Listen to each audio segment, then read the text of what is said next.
Get ready with me while I tell you how I almost got scammed in Russia. Russia में 99% हमारे को positive experience था, सिर्फ हमारे साथ एक एक्सपीरियंस हुआ। थोड़ा सा स्कैरी होता है स्कैम होना वहाँ पे, क्योंकि वहाँ पे लोग बहुत अग्रेसिव हो जाते हैं, क्योंकि आप उनकी भाषा नहीं बोलते और वो अंग्रेजी का एक शब्द नहीं बोलते। सॉरी। मुरमंस्क से हम मॉस्को लैंड हुए और हमें चाहिए थी बड़ी गाड़ी, क्योंकि हमारे पास था काफ़ी सारा लगेज। हम विंटर्स में गए थे तो जैकेट्स वगैरह बहुत कुछ हो जाता है। तो हमने बड़ी गाड़ी मंगवाने की कोशिश करी, मिनी वैन मंगवाने की कोशिश करी, बट वो आई नहीं। हमारे को नॉर्मल टैक्सी मिल गई। नॉर्मल टैक्सी जब मिली तो वो बंदा आया और उसने हमें बोला कि तो बहुत ज़्यादा लगेज है। तो हमने कहा हाँ, तो हमने सोचा कि चलो यार कैंसिल वैंसिल कर देंगे, जो कैंसिलेशन चार्ज होगा पे कर देंगे, और जो दूसरी टैक्सी, दूसरी तीसरी जो भी आएगी वो हम ले लेंगे, जो भी बड़ी टैक्सी आएगी। क्योंकि वहाँ पे यांडेक्स ही चलता है, वहाँ पे उबर वगैरह कुछ नहीं चलता है। वहाँ पे उबर एक्सेल लेने का कोई ऑप्शन नहीं होता है। उबर होता है तो आप एक्सेल करके आराम से एडजस्ट कर सकते हो। वहाँ पे एक मिनी वैन का ऑप्शन होता है विद किड्स, बट वो नहीं आ रही थी, तो नॉर्मल टैक्सी आई। तो वो तब तक वो बंदा तैयार हो गया था कि ठीक है मैं एडजस्ट कर लेता हूँ, मेरे को थोड़े से एक्स्ट्रा पैसे दे देना, ठीक है। तो हमने कहा हाँ यार वो तो ठीक है, बनता है, हम 200-300 दिरहम दिरहम कह रही है, 200-300 रूबल हम इसको एक्स्ट्रा दे देंगे। तो हम गाड़ी में बैठ गए, उसने किसी तरह लगेज एडजस्ट कर लिया, हम गाड़ी में बैठ गए। तो जब हम गाड़ी में बैठे, अब हमारे क्या था कि यांडेक्स में ना 2 ऑप्शन होता है वहाँ पे रशिया में, कि आपको टोल रोड से जाना है, नॉन टोल रोड से जाना है। तो हमने टोल रोड चूज़ करा था, क्योंकि मेरे को थोड़ी-सी जल्दी थी अपने होटल पहुँचने की। मेरे को थोड़ा-सा तैयार होना था, अपना नहा धो के go out for dinner and all, थोड़ा रेस्ट वगैरह, और 6 बज चुके थे शाम के। तो और वहाँ पे बहुत जल्दी अंधेरा होता है इन विंटर्स, क्योंकि हम दिसंबर में गए थे, तो 4 बजे अंधेरा हो जाता है वहाँ पे। अब टोल रोड का क्या है, यांडेक्स में ऑलरेडी इंक्लूडेड होता है। यांडेक्स में जो आपको चार्ज लग रहा होता है वो विद टोल टैक्स इंक्लूड होता है, जो भी उनका 500 रूबल या 300 रूबल जो भी होता है। और हमने यांडेक्स में अपना वर्चुअल कार्ड डाल रखा था। वहाँ पे वीज़ा या मास्टर कार्ड नहीं चलता, रशिया का वर्चुअल कार्ड बना के डाल रखा था, और हमने उसमें पैसे अपलोड कर रखे थे, वो जो ऑटोमेटिकली कट होते हैं। जब हम बैठे और जब हम चल पड़े, तो वो बंदा जो है वो टूटी-फूटी कुछ अपनी रशियन में और इंग्लिश में बात करने की कोशिश कर रहा है। हम अपना गूगल ट्रांसलेट से समझाने की कोशिश कर रहे हैं। अब हम इंडियंस भी थोड़े कुछ ज़्यादा ही अच्छे हैं, राइट? तो हम बहुत यारी दोस्ती कर लेते हैं, बड़ी प्यार-प्यार में बात कर लेते हैं। तो फिर हमें ना थोड़ा-सा कि अच्छा केला खाओगे और पानी पियोगे टाइप्स ऐसे करके पटाने की कोशिश कर रहा था। हमने कहा चलो नॉर्मल है, अच्छा ड्राइवर है, एक्सेट्रा एक्सेट्रा। फिर कहता है जो पहला टोल है ना आपका, वो इंक्लूडेड है, पर इसके बाद एक और टोल आएगा जो यांडेक्स को नहीं पता, उसके पैसे आप मेरे को एक्स्ट्रा देना है इन दी एंड। तो वी वर लाइक ये क्या पंगा है यार, यांडेक्स जो रास्ता दिखा रहा है वही रास्ता लेगा ये बंदा, और टोल जो है वो एक टोल आ रहा है, 2 टोल आ रहा है, जो भी आ रहा है वो सारा इंक्लूडेड है यांडेक्स में, क्योंकि मेरी ऐप में अच्छी तरह वो दिख रहा था वो बात। और आपका ऑटोमेटिकली कट होगा, आप अपने ड्राइवर को कुछ नहीं देना। तो उसने पहला जब टोल आया, उसने अपना कैश वगैरह निकाल के दिया, तो कहते ये वाला इंक्लूडेड है, अब आगे बढ़ते हैं। आगे बढ़े तो एक खाली, मतलब जो टोल रोड के आगे, जब हम टोल क्रॉस कर चुके थे, उसके आगे आगे रोड जा रही थी, और राइट साइड पे जो रोड जा रही थी वो नॉन टोल टैक्स थी, उसमें बहुत लंबा जाम लगा हुआ था। तो कहता है कि देखो अब ये सेकंड टोल है, और मैं आपको सेकंड टोल रोड से लेके जा रहा हूँ, जो राइट पे आप देख रहे हो ना वो सारा जाम लगा हुआ है, तो ये नॉन टोल रोड है। तो हमने कहा चलो सेकंड टोल रोड है आगे। तो मैंने अपने हस्बैंड को बोला अगर कोई वो आता ना, बैरियर आता है, तो हम पैसे निकाल के देंगे कैश, इसको नहीं देने देंगे। कोई कोई बैरियर नहीं आया।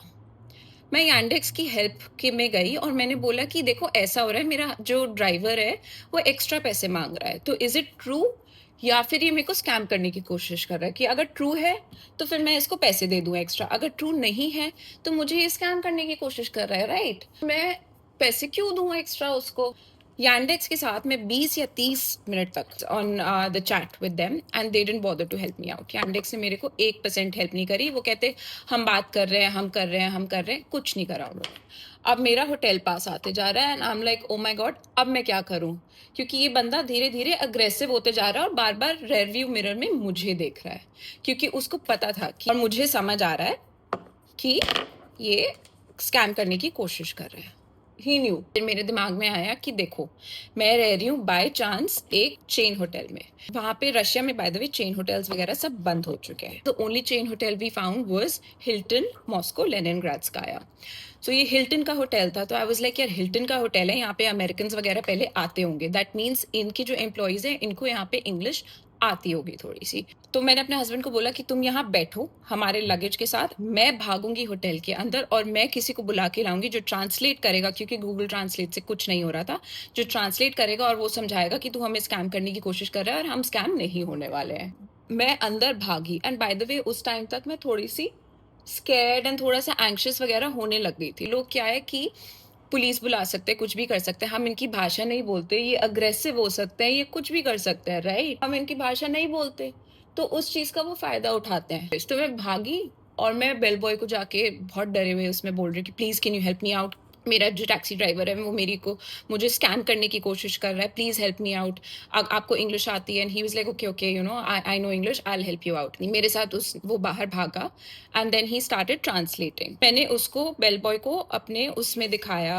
ऐप में दिखाया कि देखो जो भी टोल टैक्स है ना वो यांडेक्स की ऐप में ऑलरेडी इंक्लूडेड है, तो ये जो टोल टैक्स में से एक्स्ट्रा मांग रहा है ना वो गलत है। मैं रशियन में बात करनी शुरू करी उससे बंदे से। अब ये जो बंदा था ना वो शायद रशियन भी नहीं था, वो शायद कजाकी या पता नहीं कहाँ का था, जो भी था वो रशियन में बात कर रहे थे। ठीक है, तो उसने समझाया कि तू स्कैम कर रहा है एंड एवरीथिंग, जो भी उनकी वार्तालाप चल रही है, और बीच बीच में कुछ बोल रहा है। तो मैंने कहा अगर if he has a problem, if I'm not paying, then he can complain to Yandex and Yandex will put a penalty on me, right? But the thing is right now he is the one in the wrong। जो मेरा app दिखा रहा है toll tax जो है वो already included है। ओहो राडा लग गया। तो मैं एक्स्ट्रा पैसे नहीं देने वाली, ये मेरे को स्कैम कर रहा है, ये गलत बात है। तो किसी ना किसी तरह उसने बेल बॉय ने समझाया उसको, बंदे को। वो बंदा बहुत चिढ़ गया था, वो बहुत अग्रेसिव हो रहा था। और मेरे हस्बैंड ने तब तक बाय चांस सारी जो लगेज है वो सब निकाल लिया था, 4 पीसेस लगेज के थे, तब तक निकाल लिया था। उसने समझाने की कोशिश करी कि छोटी गाड़ी है तो आप मेरे को एटलीस्ट लगेज के जो है एक्स्ट्रा पैसे दो। अब क्या है, लगेज के एक्स्ट्रा पैसे तो मैं वैसे भी देने को तैयार थी, राइट? उसने मेरे को स्कैम करने की कोशिश करी, और जब वो डिसऑनेस्ट हो गया ना तब आई वाज लाइक कि यार अब नहीं दूंगी।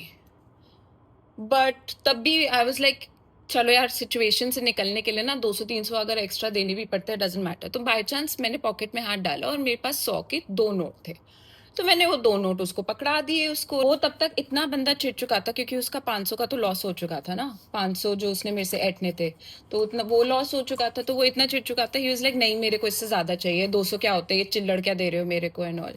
तो आई वाज लाइक मेरे पास तो इतनी है। मैं प्रिटेंड करने लगी पॉकेट निकाल के एंड एवरीथिंग, और मेरे हस्बैंड प्रिटेंड करने लगे कि वो मेरी तो वाइफ संभालती है सारे पैसे। बहुत ज्यादा चिढ़ चुका था और वो हमें गालियां देने लग गया बुरी तरीके से।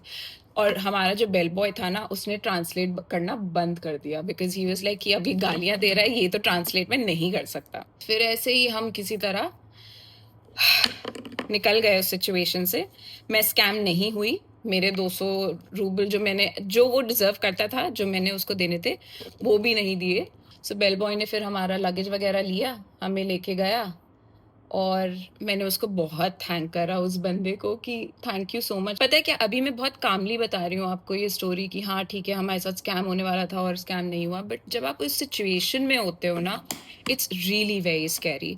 क्योंकि जो बंदा होता है, जो स्कैमर होता है ना, वो हमेशा आपको डराने की कोशिश करता है, वो आपको धमकाने की कोशिश करता है। और आप जब एक अनजान कंट्री में होते हो जहाँ पे आपकी भाषा तो छोड़ो, जहाँ पे कोई इंग्लिश भी नहीं बोलता हो ना, तो आप बहुत डर जाते हो, बिकॉज देन यूर लाइक कि अच्छा यार पैसे ही दे देता हूँ, अपनी जान तो बच जाएगी।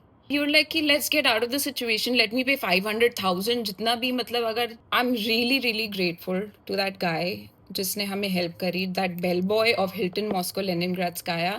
Thank you so much, you were so amazing. Moscow is amazing. By chance एक खराब हमारे साथ experience हुआ, and this was the story of how I almost got scammed, but a Russian saved the day। से देने भी पड़ जाते, फर्क नहीं पड़ता, बट वो स्कैम वाली जो फीलिंग होती है ना, that you've been scammed, वो बहुत गंदी फीलिंग होती है। उससे पूरा आपका ट्रिप खराब हो जाता है, आपका दिन खराब हो जाता है। तो yeah thank you to that boy. And Russia बहुत बढ़िया था, Moscow was amazing, Saint Petersburg was amazing, Murmansk तो बस पूछो ही मत, बहुत ही बढ़िया था। I will tell you how to book the flights, I will tell you how to book the hotels. E visa तो बहुत ही आसान है। And please follow me for more details on how to book your flights, how to book your hotels in Russia. Russia is an amazing place, and you should definitely visit there and follow me for more information.